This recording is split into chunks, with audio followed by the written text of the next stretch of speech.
C'est l'histoire du pieux alcoolique et fornicateur. C'est paradoxal, n'est-ce pas? Allons, découvrons l'histoire. C'était l'époque du sultan Mourad VI de l'Empire ottoman. Très souvent, le sultan se rendait de manière anonyme au milieu des gens pour voir leur agissement. Un soir, il ressentait un besoin de sortir et de se balader. Il a alors appelé le chef de la sécurité et ils sont sortis ensemble. Après être rendus dans un voisinage occupé par les gens, ils ont aperçu un homme allongé sur le sol.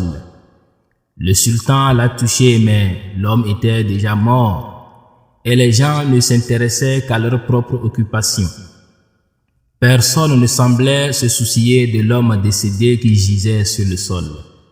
Le sultan les a appelés et leur demandait « Pourquoi cet homme est-il allongé mort sur le sol et pourquoi personne ne s'occupe de lui? Où est sa famille ?» Les gens répondirent « Cet homme, c'est un alcoolique et un fornicateur. » Le sultan répondit « N'était-il pas de la communauté de Muhammad sallallahu alayhi wa sallam? Maintenant aidez-moi à l'amener jusqu'à sa maison. » Les gens ont alors amené le défunt jusqu'à sa demeure et dès qu'ils y sont arrivés, ils sont repartis laissant le sultan et son assistant seuls.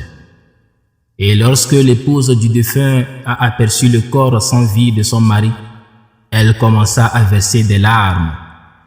Elle dit au corps inerte, « Que Dieu te fasse miséricorde, que Dieu te fasse miséricorde, ô ami de Dieu. Je témoigne que tu es parmi les pieux. » Le sultan fut étonné. Il demanda, « Comment peut-il être parmi les pieux alors que tout le monde dit de lui qu'il est fornicateur et alcoolique, à tel point que personne ne s'est soucié de son décès? » Elle répondit, « Je m'attendais à cela. Mon mari allait au cabaret chaque nuit et achetait autant de vin que possible. Il le ramenait ensuite à la maison et le versait dans l'égout. Peu après, il disait, « J'ai sauvé les musulmans un tout petit aujourd'hui en les empêchant de trouver de l'alcool pour boire. » Il se rendait ensuite chez une prostituée, lui donnait de l'argent et lui disait de fermer sa porte jusqu'au matin. Il retournait après cela à la maison et disait, « Aujourd'hui, j'ai sauvé une femme et les croyants d'un mal en les empêchant de trouver une prostituée pour commettre le péché du sexe. » En voyant cet homme acheter du vin et aller chez les prostituées, les gens parlaient constamment à propos de lui.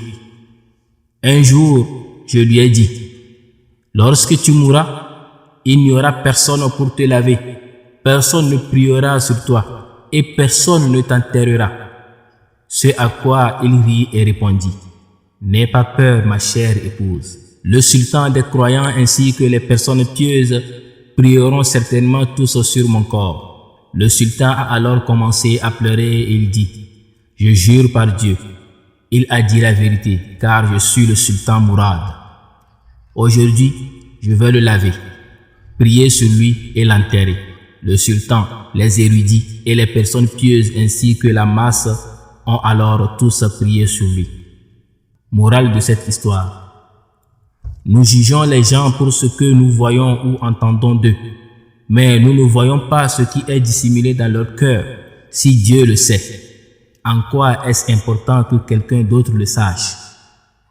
Dieu a dit, « Ô vous qui avez cru, évitez de trop conjecturer sur les gens, car une partie des conjectures est un péché. Et ne médisez pas les uns des autres. L'un de vous aimerait-il manger la chair de son frère mort? Non, vous en aurez horreur. Et craignez Dieu, car Dieu est grand accueillant au repentir et très miséricordieux. » Sourate 49, verset 12. Qu'Allah nous accorde une foi inébranlable.